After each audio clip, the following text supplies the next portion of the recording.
तुम जैसे गरीब की इतनी औकात नहीं कि मेरा रिश्ता लेकर आए। आशिमा ने मेरे हाथ से मिठाई का डिब्बा उठाकर जमीन पर फेंका तो मैं पत्थर सा रह गया। उसी ने कहा था कि वो मुझसे प्यार करती है और मुझसे शादी करना चाहती है। वो हंसते हुए मेरे करीब आई और बोली, तेरे जैसे गरीब तो मेरे घर के नौकर होते हैं। ये प्यार का ड्रामा तो सिर्फ मेरी एक शर्त थी जो अब पूरी हो गई। मैं वहां से निकल आया और मन ही मन फैसला कर लिया कि अब कुछ बनकर ही वापस आऊंगा। मैंने छोटा सा कारोबार शुरू किया जो कुछ सालों में करोड़ों का हो गया और मैं आशिमा को भूल गया। फिर एक दिन मेरा मैनेजर एक गरीब लड़की को सिक्योरिटी की नौकरी के लिए लेकर आया। वो लड़की मुझे ध्यान से देखने लगी। वो आशिमा ही थी। मैंने कभी सोचा भी नहीं था कि जिस लड़की को मैं दूर दूर से देखकर रास्ता बदल लिया करता था, वो एक दिन मेरी जिंदगी में तूफान बनकर आएगी। मैं बस एक सादा सा मामूली सा लड़का था। मेरा नाम विराग है। मेरा सारा दिन लाइब्रेरी में पढ़ाई और छोटे मोटे काम में गुजरता था। मेरे लिए सब कुछ मेरी माँ थी। उनका सपना था कि मैं पढ़ लिख कर कुछ बनूं और मेरे लिए उस सपने को पूरा करना ही सब कुछ था। आशिमा, उसका नाम ही किसी सपने के जैसा लगता था। वो किसी शहजादी से कम नहीं थी। यूनिवर्सिटी में जहाँ भी जाती सबकी नज़रें उसी पर टिक जाती। उसके कपड़े, उसके बोलने का अंदाज, यहाँ तक कि उसकी खामोशी में भी एक अलग ही खिंचाव था जो उसे सबसे अलग बनाता। मेरे लिए वो एक ऐसी दुनिया की थी जिसमें मेरी कोई जगह नहीं। मैं अक्सर उसे कैफ़े में या यूनिवर्सिटी की गलियों में अपने दोस्तों के साथ देखा करता। उसकी हर बात पर लोग हंसते, हर अदा पर उसे तारीफें मिलती। वो लड़की जिसे हर वक्त शान शौकत घेर कर रखती थी, वो कभी मेरे जैसे आम इंसान को देखेगी ये सोच भी नहीं सकता था। फिर एक दिन कुछ बदल गया। मैं लाइब्रेरी में बैठा हुआ था जब एक हल्की सी आवाज़ ने मुझे चौंका दिया। सॉरी, क्या ये किताब आप ख़त्म कर चुके हैं? मैंने मुड़कर देखा तो वो आशिमा थी। घबराहट में मैंने नज़रें झुका ली और जल्दी से कहा कि जी हाँ, आप ले लीजिए। मेरे हाथ से किताब लेते हुए वो मुस्कुराकर बैठ गई और बोली, वैसे तुम हमेशा यहाँ होते हो? मैंने नज़रें नहीं उठाई, बस हल्के से कहा कि हाँ, यहाँ सुकून होता है। मेरा दिल उसकी बातों पर ज़ोर ज़ोर से धड़कने लगा। मैं कभी किसी लड़की से ऐसे नहीं बोला था, तो उलझन सी महसूस हो रही थी। फिर एक दिन जब वो मेरे साथ कैफ़े में बैठी हुई थी, तो मैंने हिम्मत करके पूछा कि आप सच में मुझसे दोस्ती करना चाहती हैं? उसने मेरी आंखों में देखते हुए कहा कि हाँ, क्योंकि तुम में वो सच्चाई है जो औरों में नहीं। मुझे नहीं पता वो सच में क्या चाहती थी, लेकिन उसके शब्द मेरे दिल में उतरते चले गए। मेरी दुनिया जो सिर्फ किताबों और जिम्मेदारियों में ही कैद थी, अब एक रंगीन सपने जैसे लगने लगी। हर सुबह उसकी मुस्कुराहट याद आती, हर रात उसकी बातों की गूंज मेरे ख्यालों में रहती। मैं बदलने लगा था। मैंने नए कपड़े खरीदे, बोलने का तरीका सुधारा, क्लास में अब मैं कॉन्फिडेंस महसूस करता। मेरे दोस्त हैरान थे कि मैं इतना खुश क्यों हूँ, लेकिन मैं किसी को कुछ नहीं बताता। ये मेरे दिल का राज था, सिर्फ मेरा। एक दिन आशिमा ने कहा कि अगर कभी मैं तुम्हें कुछ कहूँ तो तुम मना तो नहीं करोगे? मैंने तुरंत कहा कि नहीं, कभी नहीं। उसने हंसते हुए कहा कि याद रखना, ये बात बहुत ख़ास है। मैंने मन ही मन फैसला कर लिया कि अब मैं उसे अपने दिल की बात बता दूंगा। मैंने माँ से भी बात की और उन्होंने खुशी से कहा कि बेटा, अगर तुम्हें लगता है कि वो तुम्हारे लिए सही है, तो मैं ज़रूर उसका रिश्ता मांगूंगी। ग्रेजुएशन का दिन आया तो दिल में अजीब सी बेचैनी थी। धड़कन जैसे रुक रुक कर चल रही थी। यूनिवर्सिटी में हर तरफ खुशी का माहौल छाया हुआ था। लोग तस्वीरें खिंचवा रहे थे, आपस में गले मिल रहे थे और अपने फ्यूचर प्लान बता रहे थे। मैं भी खामोशी से कोने में बैठा वक्त का इंतज़ार कर रहा था कि कब वो पल आएगा जब मैं उसके सामने जाकर सब कह दूंगा। ये सिर्फ मेरी मोहब्बत नहीं बल्कि मेरी इज्जत और यकीन का मामला था। मेरी माँ ने मुझे अपनी प्रार्थनाओं के साथ हौसला दिया कि अगर वो तुम्हारे नसीब में है तो ऊपर वाला सब आसान कर देगा। सुबह जल्दी तैयार होकर मैंने फूलों का गुलदस्ता और मिठाई खरीदी, नए कपड़े पहने और यूनिवर्सिटी पहुंच गया।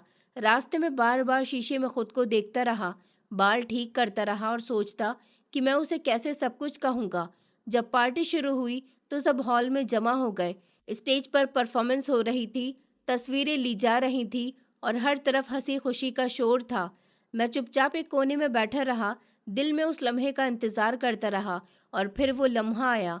आशिमा अपने दोस्तों के साथ खड़ी हुई थी, हमेशा की तरह शानदार कपड़ों में, और सबका ध्यान अपनी तरफ खींच रही थी।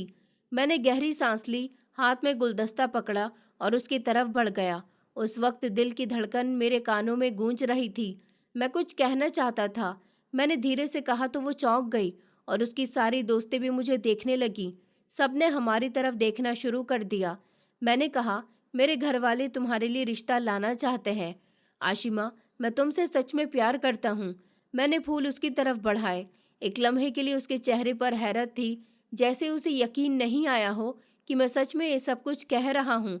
फिर वो मुस्कुराई, मगर वो वही मुस्कुराहट नहीं थी जो वो लाइब्रेरी में देती थी। उसमें कुछ और ही था, कुछ छुपा हुआ तमाशा। अचानक उसने वो फूल मेरे चेहरे पर मार दिया और बोली, तुम जैसे गरीब तो मेरे घर के नौकर भी नहीं बन सकते। उसकी आवाज़ गूंज उठी और हर तरफ सन्नाटा छा गया। उसने कहा, ये सब तुम्हारे जैसे गरीब लड़कों के बस की बात नहीं।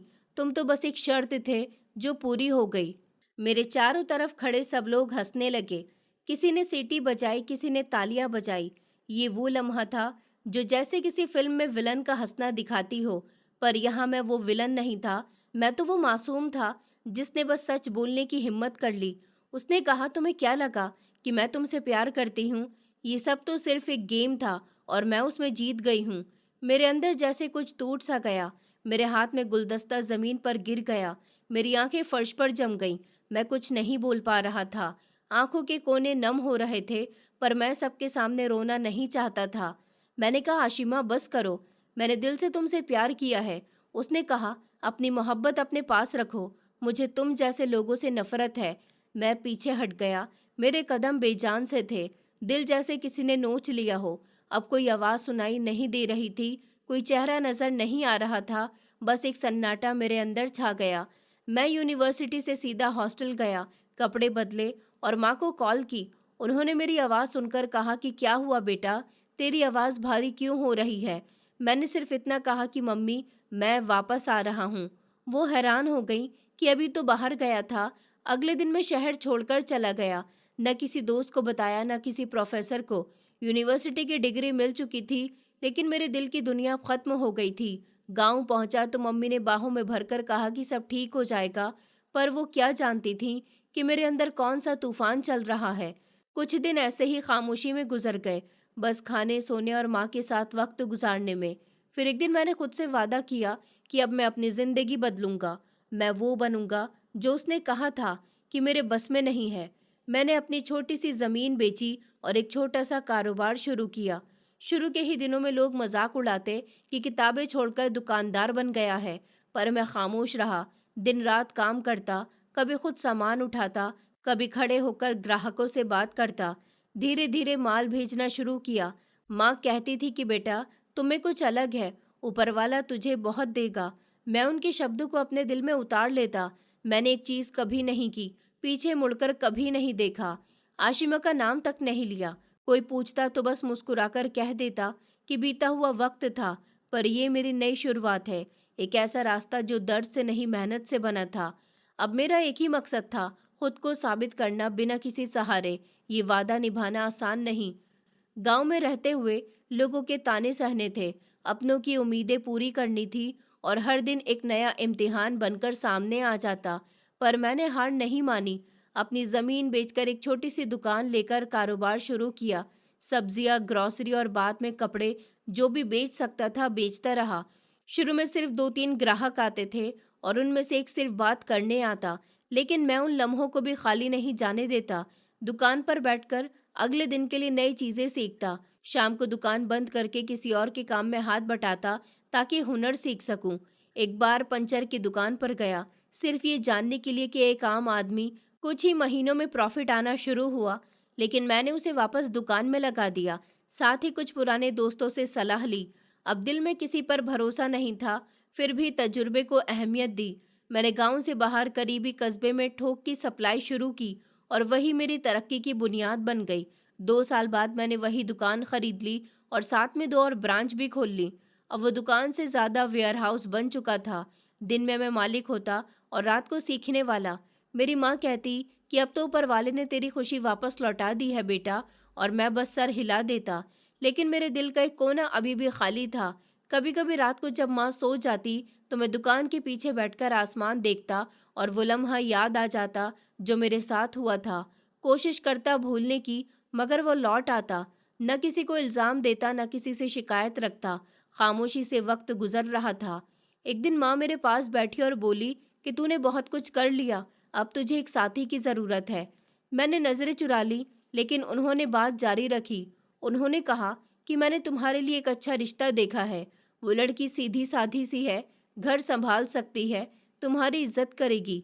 मैंने माँ की बात मान ली। अब मैं प्यार के सपने नहीं देखता था, मुझे अब सिर्फ सुकून और अपनापन चाहिए था। मैंने रिश्ते के लिए हाँ कर दी, क्योंकि मैं जानता था कि माँ की प्रार्थना और किसी औरत की इज्जत, यही दो चीज़ें एक पूरी जिंदगी के लिए काफ़ी होती हैं। एक दिन मैं ऑफिस में बैठा हुआ था, जब मेरे मैनेजर ने दरवाज़ा खटखटाया और कहा कि सर, एक उम्मीदवार आई है। सिक्योरिटी की पोस्ट के लिए तजुर्बा थोड़ा कम है, लेकिन हालात से काफ़ी परेशान लगती है।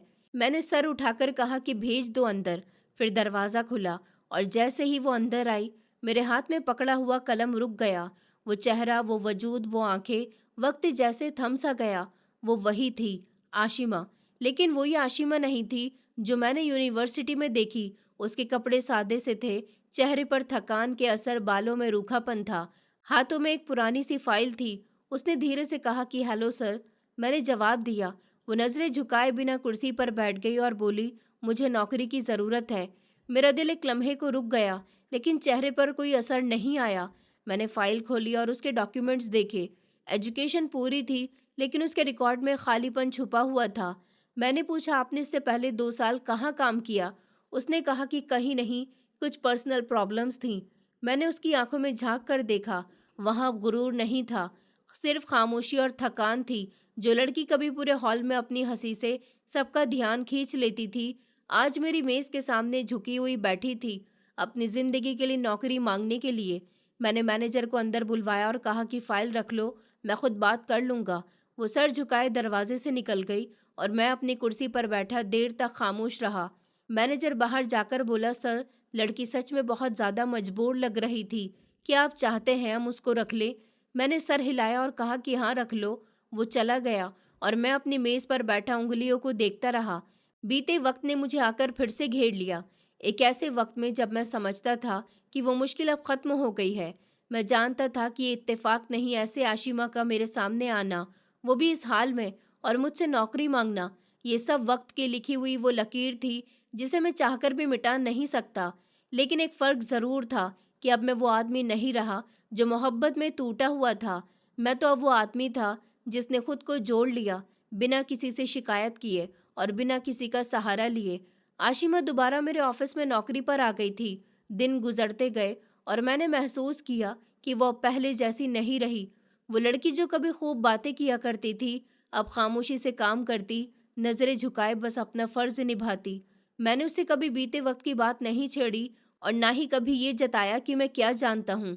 मेरे लिए वो अब सिर्फ एक एम्प्लॉय थी और मैं एक ऐसा इंसान जो बीते वक्त से सीख चुका था। फिर एक शाम ऑफिस के वक्त के बाद मैं अपने कमरे में बैठा हुआ हिसाब किताब देख रहा था, जब दरवाज़ा हल्के से बजा कि अंदर आ सकती हूँ सर। उसने धीरे से कहा, आ जाओ। मैंने फाइल बंद की और कहा कि बोलो। वो अंदर आई, हाथ में एक फाइल थी, पर चेहरे पर अजीब सी घबराहट भी। उसने कहा कि मैं कुछ बात करना चाहती हूँ, अगर इजाज़त हो तो। मैंने उसे बैठने का इशारा दिया। वो सामने कुर्सी पर बैठ गई, पर नज़रें अभी भी ज़मीन पर थीं। मैंने कहा, तुम्हें किसी इजाज़त की ज़रूरत नहीं, जो कहना है कह दो। कुछ लम्हे खामोशी में बीते, फिर उसने धीरे से कहा, मेरे पापा पर गैर कानूनी कारोबार के इल्ज़ाम लगे हैं, वो जेल में है। मैंने सिर्फ सर हिलाया। मुझे पहले ही इस सब की खबर मिल चुकी थी, लेकिन सुनना और बात थी। उसने कहा कि हमारा सब कुछ चला गया, घर, गाड़ियाँ, बैंक अकाउंट, सब खत्म हो गया। उसकी आवाज़ में थकान थी। उसने कहा, हम एक पुराने किराए के फ्लैट में रहते हैं, मेरी माँ बीमार है और मैं बस किसी तरह से अपना फ़र्ज़ पूरा करने के लिए ये नौकरी करना चाहती हूँ।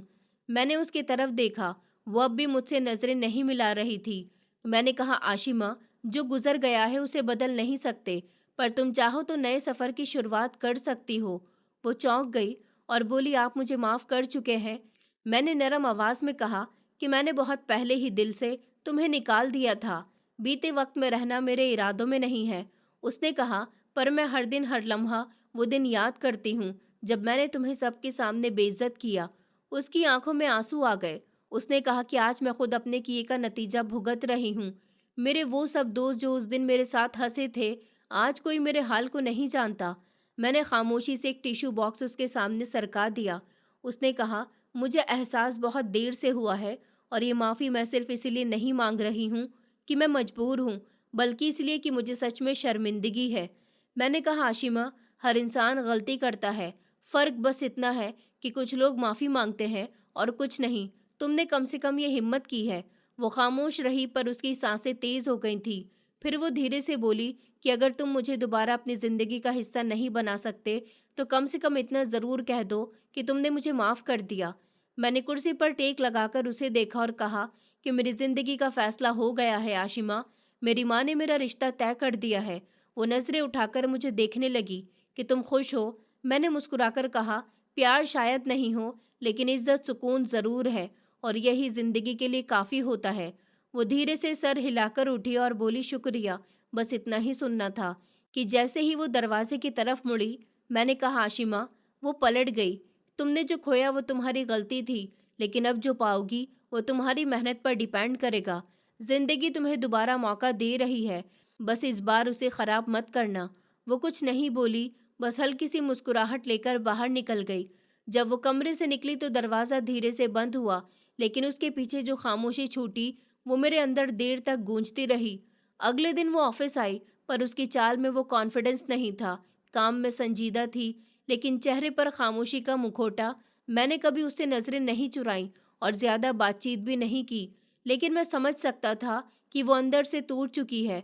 फिर एक शाम जब सब एम्प्लॉय जा चुके थे, मैं भी बाहर जाने लगा, तो वो मेरे कमरे के दरवाजे पर खड़ी हुई थी, हाथ जोड़े हुए, आंखें नम और चेहरा हैरान था। उसने कहा, मुझे सिर्फ 1 मिनट चाहिए। मैंने दरवाज़ा पकड़कर कहा कि बोलो, क्या हुआ?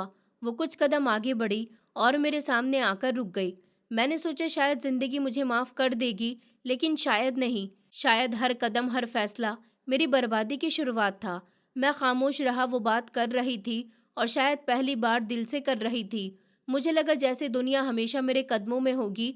जो दोस्त हर वक्त साथ में पहले हुआ करते थे, वो सब मेरे खिलाफ हो गए। एक ने कहा कि आशिमा, हमने तो मजाक किया था, तुम उसे सीरियस क्यों ले रही हो? दूसरे ने मुंह मोड़ लिया। वो रुकी, फिर धीरे से बोली कि मेरे पास कुछ भी नहीं बचा, न घर, न रिश्ते, न इज्जत, और सबसे तकलीफ देने वाली बात यह है कि मैं जानती हूँ ये सब मैंने खुद ही किया है। मैंने गहरी सांस ली और कहा कि कभी कभी वक्त वो सबक देता है जो रिश्ते, दोस्त या खानदान नहीं दे पाते, और वो सबक बहुत महंगा होता है। वो धीरे बोली। मैं अपनी कुर्सी पर टेक लगाकर उसकी तरफ देखता रहा। आशिमा, मैंने माफ़ी ले ली, मैंने सुन भी लिया और दिल से माफ़ भी कर दिया, लेकिन याद रखो, माफ़ी हर बार रास्ता वापस नहीं देती।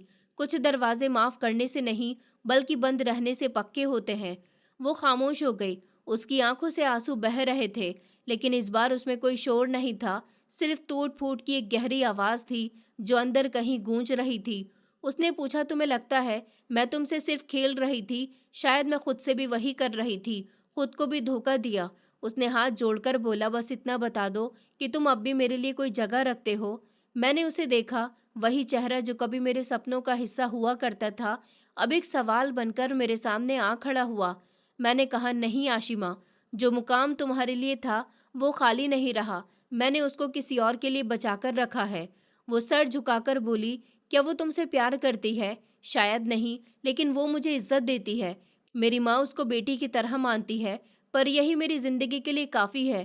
तो तुम खुश हो? मैंने हल्की सी मुस्कुराहट के साथ कहा, मैं सुकून में हूँ और यही असली खुशी है। आशिमा ने नज़रें झुका ली, फिर बोली, मुझे अब कुछ नहीं कहना, कुछ नहीं मांगना। मैं जान गई हूँ कि कुछ दरवाजे बस देखने के लिए होते हैं, खोलने के लिए नहीं। मैंने अपना बैग उठाया कि तुम्हें ज़िंदगी ने बहुत सिखाया है, अब उसे इस्तेमाल करो दोबारा। वो बनने की कोशिश मत करो जो तुम थी, बल्कि वो बनो जो तुम्हें होना चाहिए। वो दरवाजे से हट गई, धीरे से बोली, मैंने आज सीखा है कि सच्चे लोग हमेशा वापस नहीं मिलते, और जब मिलते हैं तो पहले जैसे नहीं होते। कुछ सबक वक्त सिखाता है और कुछ जख्म सारी उम्र याद रहते हैं। मैंने दरवाज़ा खोला और बाहर निकल गया। रात को जब मैं घर पहुंचा तो मम्मी बैठक में थी, हाथ प्रार्थना के लिए उठाए हुए और चेहरे पर सुकून था। मैं उनके पास बैठ गया। विराग बेटा, तेरी आंखों में आज अजीब सा सुकून है, मम्मी बोली। शायद मैं आज एक दरवाज़ा बंद कर रहा हूँ हमेशा के लिए, और जब एक दरवाज़ा बंद होता है तो दूसरा खुद खुल जाता है। मैंने सर झुकाकर कहा कि हाँ मम्मी, अब वक्त है, नई जिंदगी के दरवाजे को खोलने के लिए मैं तैयार हूँ। अब वक्त है कि मैं उन रास्तों पर चलूं जहां मेरा दिल मेरा हाल मर्जी से लिखा जाए, न किसी की जिद से। आसमान के लिए वो मुलाकात शायद आखिरी मौका थी, पर उस लम्हे में ये भी जान गया कि कभी कभी इंसान को हमदर्दी चाहिए होती है, न बदला, बस वो रुकावट जो जहां से कहानी फिर नहीं दोहराई जा सके। माँ ने मुझसे एक दिन बैठे बैठे कह दिया कि विराग बेटा, तुम अब बहुत कुछ सीख चुके हो, अब वक्त है कि खुशी तुम्हारे दरवाजे पर भी दस्तक दे। मैंने शांत होकर उनकी तरफ देखा। वो नरमी से बोली, मैं तुम्हारे लिए एक रिश्ता देख रही हूँ। लड़की तुम जैसी ही सादा जिंदगी की है, हमारे जैसे उसूलों में पली बड़ी है। मैंने कुछ देर सोचा, फिर धीरे से कहा कि मम्मी, अगर आपको लगता है कि वो मेरे लिए ठीक है तो मुझे भी कोई एतराज़ नहीं है। मम्मी के चेहरे पर एक माँ वाली रोशनी आ गई। मोहब्बत ज़रूरी नहीं, इज्जत हो तो मोहब्बत भी पैदा हो ही जाती है। उस वक्त मैंने दिल में ठान लिया कि अब मेरी ज़िंदगी का फैसला मोहब्बत से नहीं, इज्जत और सुकून की बुनियाद पर होगा। मैं ज़िंदगी की कड़वाहट और भारी हकीकत देख चुका था, और मुझे अब सिर्फ एक ऐसा साथी चाहिए था जो मेरे लिए सुकून की वजह बने, ना कि इम्तिहान की। कुछ दिन बाद माँ ने मेरी मुलाकात उस लड़की से करवाई। वो बहुत ज़्यादा शांत और खामोश रहने वाली थी। हमारी बात कम हुई, लेकिन उसकी आंखों में साफ नियत देखी जा सकती थी। उसने पहला सवाल किया कि आपको इस रिश्ते से क्या उम्मीद है। मैंने जवाब दिया, ऐसी ज़िंदगी जहाँ इज्जत हो, दिल का सुकून हो और साथ में भरोसा हो। मोहब्बत का वादा मैं नहीं करता, लेकिन दिल से इज्जत ज़रूर करूँगा। वो मुस्कुराई, यही तो मैं भी चाहती हूँ। मेरी माँ उस वक्त बहुत खुश थी। उनकी प्रार्थनाओं ने वो सुकून दे दिया जिसकी मैं सालों से तलाश कर रहा था। उस बीच आशिमा भी ऑफिस आती रही, लेकिन वो मेरी जिंदगी के मंजरों से धीरे धीरे पीछे हट रही थी। एक दिन जब वो कमरे में कागज लेकर आई, मैं टेबल पर बैठा हुआ शादी की तैयारी से जुड़े कुछ कागज देख रहा था। उसे अंदाजा हो गया। उसने फाइल मेरे टेबल पर रखते हुए कहा कि सर, आपकी शादी हो रही है। मैंने बस सर हिलाया। वो बोली, बधाई हो। मैंने शुक्रिया कहा और खामोशी से वो मेरे कमरे से निकल गई। उस दिन शाम को जब मैं ऑफिस से बाहर निकला, वो बाहर गेट के पास खड़ी हुई थी। मैं रुक गया तो वो मेरे पास आई। क्या कुछ देर बात हो सकती है? हाँ बोलो।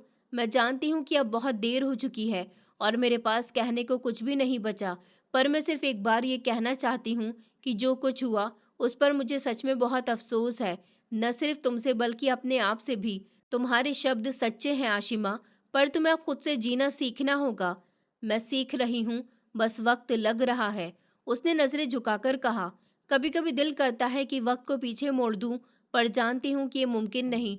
मैं बोला, बस ये याद रखना, जो तुमने खोया वो शायद तुम्हारे गुरूर की कीमत थी, और जो तुम अब पाओगी वो तुम्हारी नरमी और सच्चाई की कदर पर मिलेगा। क्या कभी तुम मुझे माफ कर सकोगे? दिल से। मैं तुम्हें माफ कर चुका हूँ, लेकिन जो एक बार टूट जाए वो जुड़ तो सकता है, पर पहले जैसा नहीं रहता। वो खामोश हो गई। आंखों से आंसू बह रहे थे, पर इस बार उसमें कोई शोर नहीं, सिर्फ टूटने की आवाज थी जो अंदर कहीं गूंज रही थी। फिर बोली कि मैं जानती हूँ कि अब मेरी जिंदगी में तुम्हारी जगह नहीं रही, और शायद यही सही है। मैंने आसमान की तरफ देखा। शाम ढल रही थी। जिंदगी एक नया मोड़ ले चुकी थी। आशिमा, मेरे लिए भी और तुम्हारे लिए भी अब हम उन रास्तों पर नहीं चल सकते जो कभी एक साथ थे। उस दिन के बाद वो ऑफिस आती रही, काम करती रही, पर कभी गैर ज़रूरी बात नहीं करती। एक दिन मैंने उसकी सैलरी बढ़ा दी। वो शुक्रिया अदा करने मेरे कमरे में आई और बोली, मैंने सुना था कि अच्छे लोग बदले में कुछ नहीं मांगते। आज तुम्हें देखकर यकीन आ गया। मैं मुस्कुराकर बोला, बस ये प्रार्थना है कि तुम अपनी नई जिंदगी में कुछ ऐसा ज़रूर बनो जिस पर तुम्हें खुद पर गर्व हो। वो सर झुकाकर बाहर चली गई। शादी की तैयारी शुरू हो गई। माँ हर दिन बिजी रहती और घर में नई जिंदगी की खुशबू महसूस होती। मैं अपने आप को पूरी तरह नए मोड़ के लिए तैयार कर चुका था। प्यार की तकलीफ और उसका अंजाम खत्म हो चुका था। अब वो सिर्फ एक सबक बन गया। मुझे यकीन था कि मैं अब न वही गलती करूंगा, न किसी को अपने साथ ऐसा करने दूंगा। आशिमा अब भी मेरे ऑफिस का हिस्सा थी, पर मेरे दिल का नहीं। और ये फैसला सिर्फ वक्त ने नहीं, मेरे किरदार ने भी किया था। मेरी शादी सादगी से हुई। मम्मी चाहती थी कि ज्यादा धूमधाम से न हो। नई दुल्हन मेरे साथ घर आई तो माँ ने उसका हाथ पकड़कर कहा कि बेटी, मेरे बेटे ने बहुत दुख देखे हैं, अब उसकी खुशी तुम्हारी जिम्मेदारी है। और उसने चुपचाप मम्मी के हाथ चूम लिए। उस लम्हे में मुझे यकीन आ गया कि मेरी जिंदगी अब सुकून भरे रास्ते पर चलने वाली है। मैंने अपना वादा निभाया। नई जिंदगी के साथ मैंने पुरानी यादों को दबा दिया। ऑफिस में आशिमा अब भी काम करती थी और हर मुलाकात में मैं यही कोशिश करता कि कोई कड़वाहट न रहे। मैंने उसे कभी उसके बीते वक्त की याद दिलाने वाली कोई बात नहीं की, न कही, न कभी अपने दिल का दरवाज़ा बंद किया, कम से कम इंसानियत के नाते। एक दिन लंच ब्रेक में मैं कैंटीन में बैठा हुआ था। आशिमा मेरे पास से गुजरी, रुककर बोली, हेलो विराग सर। मैंने भी मुस्कुराहट दी। उसने कहा, सुना है आपका कारोबार एक नई ब्रांच खोल रहा है। मैंने जवाब दिया कि जी, अगले महीने से काम शुरू होगा। मैंने हल्का सा जवाब दिया लेकिन लहजा नरम रखा। बहुत बहुत बधाई हो। वो मुस्कुराई और आगे बढ़ गई। ऐसे लम्हे रोज के लिए मामूली बन गए, लेकिन मैं जानता था वो बातचीत नहीं थी जिसमें जज्बात हों। ये सिर्फ वक्त का मोड़ था। आज मैंने खुद को उससे दूर रखा। आशिमा के बदलते हुए व्यवहार ने मुझे ज़रूर चौंकाया, लेकिन मैंने कभी क्यूरोसिटी नहीं दिखाई। ऑफिस में उसकी इमेज अच्छी हो गई थी। वो वक्त की पाबंद, खामोश और हर फाइल को ठीक से संभालती। एक दिन मैंने उसे एक ज़रूरी क्लाइंट की प्रेजेंटेशन की जिम्मेदारी दी। वो पूरी तैयारी के साथ आई। मीटिंग के बाद मैंने तारीफ करते हुए कहा कि अच्छी तैयारी थी, तुमने जिम्मेदारी समझदारी से निभाई है। उसने बस शुक्रिया कहा, पर उसकी आंखों में एक रोशनी दिखी जो शायद कन्फेशन की तरह थी। वक्त गुजरता गया, मेरी जिंदगी में सुकून आ गया। पत्नी बहुत लॉयल थी और माँ की प्रार्थनाएं हर दिन मेरा साथ देती। लेकिन एक दिन जब मैं ऑफिस से निकल रहा था तो देखा, आशिमा गेट के पास बेंच पर खड़ी हुई थी। मौसम सर्द और शाम का वक्त था। उसकी हालत से थकान साफ दिख रही थी। मैं रुका और पूछा, सब ठीक तो है? वो बोली कि जी, बस आज मेट्रो छूट गई, अगली बस का इंतजार कर रही हूँ। तो मैंने कहा कि गाड़ी ले लो, ड्राइवर तुम्हें छोड़ देगा। उसने धीरे से इनकार किया कि शुक्रिया, लेकिन मैं ठीक हूँ। अकेली लड़की शाम के वक्त यहाँ नहीं बैठे तो ठीक है, चलो मैं खुद तुम्हें छोड़ देता हूँ। कुछ लम्हों को वो झिझकने लगी, फिर खामोशी से मेरी गाड़ी में आकर बैठ गई। रास्ते में ज्यादा बात नहीं हुई, बस कभी कभी मामूली सवाल हुए, जैसे नया ऑफिस कहाँ खुल रहा है या आपकी माँ कैसी है। जब मैंने उसे एक फ्लैट के सामने उतारा तो वो गाड़ी से उतरने से पहले बोली, मैं जानती हूँ कि विराग, तुम अब मेरे लिए कुछ महसूस नहीं करते, लेकिन ये जो इज्जत तुमने मुझे दी है वो मेरे अंदर कहीं पहुंच गई है। मैंने कहा, इज्जत देना मेरा फर्ज है, चाहे रिश्ता कुछ भी हो। वो खामोशी से सर हिलाकर अंदर चली गई। उसके बाद मैंने उसे काम करते देखा। अब वो सिर्फ जिम्मेदार नहीं बल्कि भरोसे से भरी हुई नजर आने लगी। वो छोटे कारोबार के बारे में पूछती, वर्कशॉप में शामिल होती और वक्त निकालकर कुछ ऑनलाइन कोर्स भी करने लगी। एक दिन कंपनी के ह्यूमन रिसोर्स हेड मेरे पास आए और बोले, आशिमा ने अपनी रिजाइन दे दी है। मैंने चौंक कर पूछा, कोई परेशानी हुई है उसे क्या? उन्होंने कहा कि नहीं सर, वो अपना बिजनेस शुरू करना चाहती हैं। मैंने फाइल खोली और रिजाइन का खत पढ़ा। वो सादा सा था, पर उसमें लिखा था कि वो लड़की जो कभी घमंड की बुलंदियों पर थी, अब अपनी मेहनत से सही रास्ते पर जा रही है। मैंने उसे बुलाया और कहा कि तुम अपना बिजनेस कर रही हो? वो बोली, जी, थोड़े पैसे बचा लिए हैं। माँ की सेहत अब कुछ बेहतर है और मैंने कुछ हासिल भी किया है। अब आगे बढ़ना है। मैंने कहा कि बधाई हो, कुछ चाहिए हो तो मुझे बताना। वो मुस्कुराई और बोली, शुक्रिया, लेकिन अब मैं चाहती हूँ कि जो भी करूँ खुद से करूँ, किसी की मोहताज बनकर नहीं, क्योंकि वो बहुत भारी होता है। मैंने सर हिलाया और दिल से प्रार्थना की। फिर वो चली गई। इस बार कुछ अधूरा नहीं था, न मेरे दिल में न शायद उसके दिल में। अब जब भी मैं रात को बैठा अपनी पत्नी और माँ के साथ चाय पीता तो कभी कभार ध्यान में ख्याल आता, अगर आशिमा ने वक्त पर ये रास्ता चुना होता तो शायद सब कुछ अलग होता। फिर खुद से कहता कि जो वक्त पर नहीं हो वो सिर्फ सबक बन जाता है। मेरी पत्नी अब मेरी जिंदगी का एक हिस्सा बन गई, एक पूरा मोड़ जिसका चेहरा एक खामोश इज्जत पर था, और शायद यही काफ़ी होता है। वक्त गुजर रहा था और मैं अपनी नई जिंदगी में पूरी तरह से डूब गया। अब मेरा कारोबार 2 शहरों तक फैल गया था। पत्नी मेरे साथ कदम से कदम मिलाकर चल रही थी और माँ की प्रार्थनाएं हर दिन मेरे सफ़र को आसान बनाए रखती। मैंने बीते वक्त को याद करना तकरीबन बंद कर दिया। न उसका नाम आता था, न ख्याल में और न चेहरा। मेरे दिल के किसी कोने में मैं जानता था कि वो अब भी वही कुछ कर रही होगी जो मैंने कभी किया था, अपने आप को दोबारा से जोड़ना और अपने नए रास्ते की तलाश करना। एक दिन मेरी पत्नी ने मुझसे पूछा, क्या तुमने कभी उन लोगों को माफ़ कर दिया जिन्होंने तुम्हें नीचा दिखाया था? मैं लम्हा भर सोच कर बोला कि हाँ, माफ़ कर दिया, क्योंकि उनके लिए सोचते रहना मेरे वक्त को ख़राब करना था और कुछ नहीं। वो मुस्कुराई और बोली, हाँ, तभी तुम आज यहाँ खड़े हो। कुछ दिन के बाद बिजनेस कॉन्फ्रेंस के सिलसिले में मुझे नए शहर जाना पड़ा। वहाँ मेरी मुलाकात एक पुराने इन्वेस्टर से हुई जो कहने लगा, यहाँ एक औरत है, नाम आशिमा सुना है। उसने बीते वक्त में बड़ी मुश्किलें झेली हैं, पर अब उसने अपने काम से काफ़ी असर छोड़ा है। मेरी आंखों में एक पल के लिए वही पुराना नाम चमक गया, पर मैंने खुद को संभाला और बिना कुछ कहे सर हिला दिया। ये पल मेरे लिए काफ़ी था कि समझ सकूं वो भी अब अपने कदमों पर मजबूत खड़ी हुई है।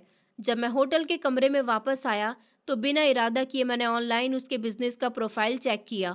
एएस क्रिएशंस के नाम से एक छोटा हैंडमेड क्राफ्ट्स का ब्रांड जो बेसहारा औरतों को भी रोजगार दे रहा था। तस्वीर में वो नजर नहीं आई, पर उसके काम की चमक साफ दिख रही थी। दूसरी तरफ मैं भी उसी शहर में अगले महीने अपनी कंपनी की नई ब्रांच खोलने की तैयारी कर रहा था। एक दिन मैंने देखा कि हमारी कंपनी की सप्लाई टीम ने एएस क्रिएशन से माल खरीदने की इजाज़त मांगी। कुछ जानकारों ने बताया कि ये ब्रांड अच्छा और भरोसेमंद है। मैं मुस्कुराया और कहा कि काम अच्छा हो तो नाम देखना ज़रूरी नहीं। उसी शाम एक फंक्शन था जहां नए स्टार्टअप्स को पुरस्कार दिए जा रहे थे। मैं वहां स्पेशल गेस्ट था। स्टेज पर एक नई कारोबारी औरत को बुलाया गया। नाम सुनकर मेरी सांसें थम गईं। आशिमा, वो स्टेज पर जाकर बोली, मैंने अपना सफ़र शुरू किया बिना किसी तारीफ के, बिना किसी सहारे के, पर आज ये मुकाम मेरे मम्मी पापा की प्रार्थना और अपनी मेहनत की बदौलत है। मैं ये अवार्ड उन औरतों के नाम करना चाहती हूँ जो खुद से कुछ बनना चाहती हैं, बिना किसी को नीचा दिखाए। जब वो स्टेज से उतरी, हमारी नज़रें मिली, फिर अलग हो गई। वो मेरे पास नहीं आई और मैं भी नहीं गया। शायद कुछ लम्हे सिर्फ सन्नाटे के लिए होते हैं, शब्दों के नहीं। मेरे दिल में अजीब सा सुकून था। मुझे यकीन हो गया कि वो सच में बदल चुकी है और जो रास्ता उसने चुना है वो मजबूती से उस पर चल रही है। मेरी पत्नी ने कहा कि इस शहर में तुम्हें कोई पुराना चेहरा दिखा? मैं मुस्कुराया और बोला, हाँ, पुराना चेहरा नए मुकाम पर और बहुत बेहतर लग रहा था। आशिमा ने शहर में एक छोटा इंस्टीट्यूट भी खोला जहां वो औरतों को सिलाई, कढ़ाई और छोटे कारोबार के हुनर सिखाती थी। मैंने कभी खुद वो रास्ता नहीं देखा, पर एक दोस्त ने उसकी तस्वीर भेजी, सफ़ेद शलवार कमीज में, बाल सादे, बच्चों के साथ मुस्कुराती हुई। मैंने तस्वीर देखकर मोबाइल बंद कर दिया। मेरा बीता हुआ वक्त अब एक नया मोड़ था। मेरी माँ एक दिन बोली, बेटा, वो लड़की जिसने तुम्हें दुख दिया था अब अच्छे काम का जरिया बन गई है। मैं मुस्कुराया, माँ, मैं उसके लिए प्रार्थना करता हूँ कि वो सही राह पर चलती रहे। आशिमा अब न सिर्फ अपनी माँ का सहारा बनी थी, बल्कि कई घरों की उम्मीद थी। उसने अपने जख्मों को सबक बनाया और पछतावे को मेहनत के ईंधन में बदल दिया। वो अब मोहब्बत के सपने नहीं देखती, बल्कि इज्जत और सुकून के सपने देखती है, जिन्हें वो खुद अपने हाथों से बनाती। ये जिंदगी शायद उसी को कहते हैं जहाँ कोई किरदार विलन से हीरो बन जाए, और वो भी बिना किसी को हराए। कारोबार में वो मुकाम हासिल कर चुकी थी जिसकी कभी मैंने कल्पना भी नहीं की। अलग शहर में ब्रांच, इंटरनेशनल पार्टनर और एक वफादार टीम जो उसके साथ कदम से कदम मिलाकर चलती थी। जब मैंने पहली दुकान खोली, मेरा इरादा सिर्फ माँ के लिए कुछ बेहतर करने का था, पर अब वो प्रार्थना मेरे पैरों को जमीन से बांधे और दिल को आसमान तक उठाए रखती। एक दिन माँ मेरे ऑफिस आई, अच्छे कपड़े पहने, हाथ में मिठाई का डिब्बा लिए। मुस्कुराती हुई बोली, आज मेरे बेटे को अवार्ड मिल रहा है। मैं आगे बढ़ा और उनका हाथ चूम लिया कि ये सब आपकी प्रार्थनाओं का ही नतीजा है मम्मी। शाम को जब अवार्ड फंक्शन में मेरा नाम पुकारा गया, विराग, और मैं स्टेज पर गया, तो पहली बार मैंने कहा, मेरी माँ ने मेरा हाथ कभी नहीं छोड़ा, इसलिए मैंने कभी हार नहीं मानी। तालियां गूंजने लगी, लेकिन मेरी नज़रें माँ पर थीं, जो आंखों में आंसू लिए प्रार्थना कर रही थी। मेरी पत्नी, जो अब सिर्फ साथी नहीं बल्कि मेरी हमसफ़र भी थी, हर जगह मेरे साथ खड़ी होती। वो महफिलों में कम बोलती, लेकिन हर बोल में कॉन्फिडेंस होता। एक बार किसी फंक्शन में एक मेहमान औरत ने पूछा कि आपका पति तो बहुत मशहूर हो गया, कि आपको कभी ऐसा नहीं लगता कि आप छाँव में रह रही हैं? मेरी पत्नी मुस्कुराई, अगर छाँव में रहना उनके कदम मजबूत करता है तो मुझे वो छाँव मंजूर है। मैं उसकी ओर देखता रहा, जानता था कि जिंदगी ने मेरे लिए सही साथी चुना है।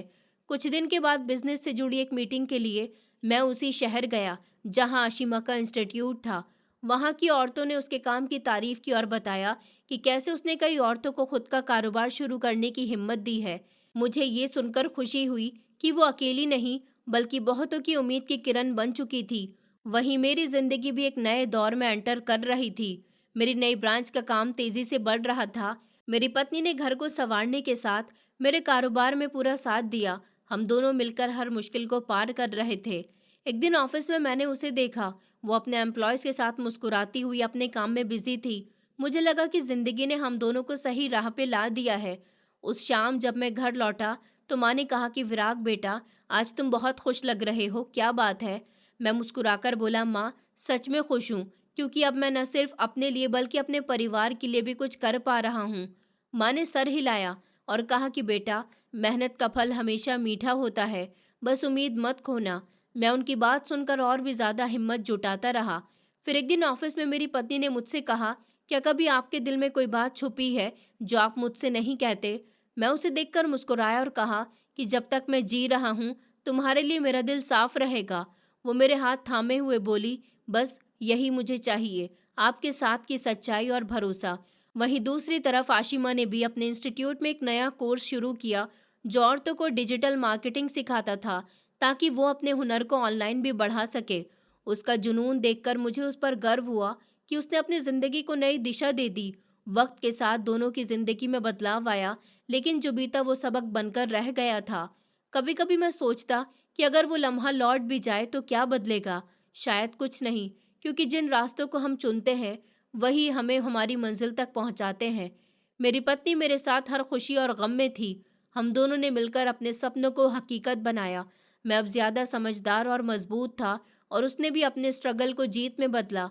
हमारे बीच भरोसे और प्यार की जो डोर बनी थी वो किसी तूफान में भी नहीं टूट सकती।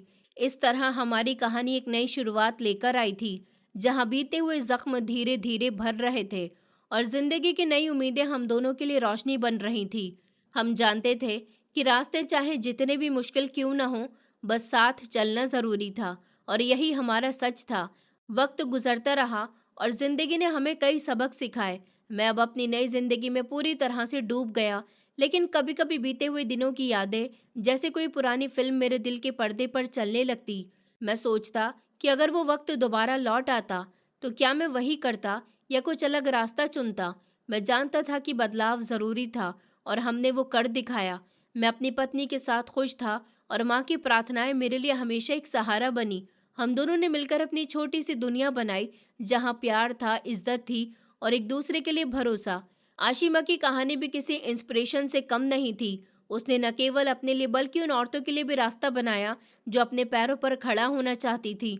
वो अपने इंस्टीट्यूट में लगातार नए प्लान्स लाती और औरतों की मसीहा की मिसाल बन चुकी थी। उसकी मेहनत रंग ला रही थी और वो सोसाइटी में एक नई पहचान बना रही थी। मैं अक्सर सोचता कि हम दोनों की राहें कितनी अलग थीं, लेकिन मंजिल शायद एक ही। वो मंजिल जहाँ इंसानियत होती है, जहाँ माफ़ी होती है और जहाँ नई शुरुआत का मौका मिलता है। हम दोनों ने अपने अपने तरीके से अपने पिछले वक्त को पीछे ही छोड़ दिया और अपनी मेहनत और इरादों से खुद को दोबारा खड़ा किया। मैं अपनी कंपनी में लगा हुआ था और पत्नी हर दिन मेरे साथ कदम से कदम मिलाकर चलती। उसकी मौजूदगी में मुझे एक नई ताकत मिलती। मैं जानता था कि चाहे कितनी भी मुश्किलें आए, हम साथ हैं और यही सबसे बड़ी दौलत है। एक दिन ऑफिस में एक मीटिंग के बीच मेरी नज़र अचानक एक रिपोर्ट पर पड़ी, जिसमें लिखा हुआ था कि हमारी नई ब्रांच ने पहले महीने में बहुत अच्छा कारोबार किया है। ये देख मेरा मन गर्व से भर उठा। उस वक्त मेरी पत्नी मेरे पास आई और मुस्कुराते हुए बोली, देखो, मेहनत रंग लाई, अब हम दोनों का सपना सच हो रहा है। मैंने उसकी तरफ देखा और कहा कि ये तो सिर्फ शुरुआत है, अभी तो बहुत कुछ करना है। हम दोनों ने एक दूसरे को देखा और समझ गए कि हमारा सफ़र अभी बहुत लंबा है, लेकिन हम एक साथ हैं। इस एहसास ने हमारे दिलों को एक नई उम्मीद दी। मैं अब उन बातों से ऊपर था जो कभी मुझे तोड़ने की कोशिश करती। मैं जानता था कि ज़िंदगी का असली मकसद खुश रहना और दूसरों को खुश रखना है। मैं अब अपने काम के अलावा सोसाइटी के लिए भी कुछ करना चाहता था, ताकि जो लोग मुश्किलों में हों उन्हें सहारा दे सकूं। इसी सोच के साथ मैंने कुछ दान और स्कॉलरशिप फंड भी शुरू किए जो ज़रूरतमंद स्टूडेंट्स को पढ़ाई में मदद करते। मुझे खुशी होती थी जब मैं देखता कि मेरे ट्राई करने से किसी की ज़िंदगी में कुछ बेहतर बदलाव आ रहा है। आशिमा भी अपनी ओर से लगातार काम कर रही थी और उसकी मेहनत हर किसी के लिए इंस्पिरेशन बन चुकी थी। हम दोनों की ज़िंदगी के अलग अलग हिस्से अब एक दूसरे को छूते हुए खूबसूरत कहानी बन गए थे। इस सफ़र में हमने सीखा कि वक्त चाहे कितना भी बुरा हो, लेकिन इंसान की हिम्मत और मेहनत से वो वक्त भी बदल सकता है, जो कभी सब कुछ खत्म कर देने वाला लगता है। हम दोनों ने खुद को साबित किया कि जिंदगी में चाहे जितनी बार भी गिरो, लेकिन उठना और आगे बढ़ना जरूरी है। यही हमारी असली जीत थी, जो किसी इनाम से बहुत बड़ी थी। अपने सपनों को साकार करते हुए और जिंदगी को एक नई उम्मीद के साथ गले लगाते हुए। ऐसे ही वक्त तेजी से बीत रहा था और जिंदगी ने हमें कई ऐसे मोड़ दिखाए जहां हमारी हिम्मत और स्ट्रगल्स के इम्तिहान हुए। मैं अब अपनी नई जिंदगी में पूरी तरह से डूब चुका था। अपनी पत्नी के साथ एक खुशहाल परिवार बसाया और माँ की प्रार्थनाएं मेरी ताकत बनकर हमेशा मेरे साथ थीं। हम दोनों ने मिलकर एक ऐसा घर बनाया जहां प्यार था, भरोसा था और सबसे ज़रूरी इज्जत थी। मैं जानता था कि बीते हुए दिनों की कड़वाहट अब मेरे दिल पर भारी नहीं। मैंने उन जख्मों को वक्त के हवाले कर दिया जो कभी मुझे तोड़ने की कोशिश करते थे। अब मैं सिर्फ आगे बढ़ने का सोचता। आशिमा की कहानी भी मेरे लिए एक मिसाल बन गई। वो अपने दम पर एक नई जिंदगी बना रही थी। उसने न सिर्फ अपने लिए बल्कि उन सभी औरतों के लिए रास्ता बनाया जो अपने पैरों पर खड़ा होना चाहती थी। उसका इंस्टीट्यूट अब एक उम्मीद की किरण बन गया, जहां लड़कियां सिलाई कढ़ाई से लेकर छोटे कारोबार के हुनर सीख रही थी और अपनी फाइनेंशियल कंडीशन सुधार रही थी। उसकी मेहनत रंग ला रही थी और वो सोसाइटी में एक नई पहचान बना रही थी। मैं अक्सर सोचता कि हम दोनों की राहें कितनी अलग थीं, लेकिन मंजिल शायद एक ही। वो मंजिल जहां इंसानियत होती है, माफ़ी होती है और जहां नई शुरुआत का मौका मिलता है। मैं अक्सर रात को चाय पीते हुए सोचता कि जिन दिनों में टूट चुका था, उन दिनों ने मुझे कुछ ऐसा सिखाया है जो शायद ज़िंदगी में सबसे ज़रूरी था। माफ़ करना, खुद को और दूसरों को माफ़ करना, जो बीत गया उसे भुला देना और आगे बढ़ना सीखना। हमारी ज़िंदगी के सबसे कठिन दौर में भी आशिमा ने हार नहीं मानी और मैंने खुद को मजबूत बनाया। हम दोनों ने उस कड़वे वक्त को अपनी लाइफ का इम्पॉर्टेंट चैप्टर बनाया जिससे हम आगे बढ़ सके। इस सोच के साथ मैंने एक छोटी सी संस्था भी बनाई जहां हम बच्चों को पढ़ाई के लिए मदद करते और औरतों को रोजगार के लिए ट्रेनिंग देते। मेरे काम में मेरी पत्नी भी पूरी ताकत से साथ थी और माँ की प्रार्थनाएं मेरे लिए हमेशा एक अनमोल उपहार रही हैं। हम दोनों ने अपने परिवार की उम्मीदों पर खरे उतरने की हर मुमकिन कोशिश की और आज मैं गर्व से कह सकता हूँ कि मेरी जिंदगी ने मुझे एक नई पहचान दी है। मैं अब न केवल एक सफल बिजनेसमैन हूँ, बल्कि एक इंसान हूँ जिसने जिंदगी की कड़वाहट को समझा है और उससे ऊपर उठना सीखा। एक दिन जब मैं ऑफिस की छत पर खड़ा हुआ था और दूर आसमान की ओर देख रहा था, मुझे एहसास हुआ कि जिंदगी एक सफ़र है जहाँ मंजिल नहीं बल्कि सफ़र मायने रखता है। मैंने सोचा कि अब मैं खुद के लिए जी रहा हूँ, न किसी के लिए जो मुझे दबाने की कोशिश करता। इस सोच ने मुझे और भी ज़्यादा मजबूत किया और मैं अपने काम को और बेहतर बनाने लगा। आशिमा की ज़िंदगी भी बदल गई थी। वो अब सिर्फ एक एम्प्लॉय नहीं बल्कि एक इंस्पिरेशन थी जो अपनी मेहनत से दूसरों के लिए मिसाल बन गई। हमें पता था कि हमारा पिछला हमारे लिए एक सबक है, ना कि बोझ। इसलिए हमने कभी भी उस पर खिंचाव नहीं बनाया और बस अपने फ्यूचर को बेहतर बनाने में जुट गए। हम दोनों ने खुद को साबित किया कि इंसान अपनी मेहनत से किसी भी सिचुएशन को बदल सकता है और अपनी ज़िंदगी को फिर से लिख सकता है।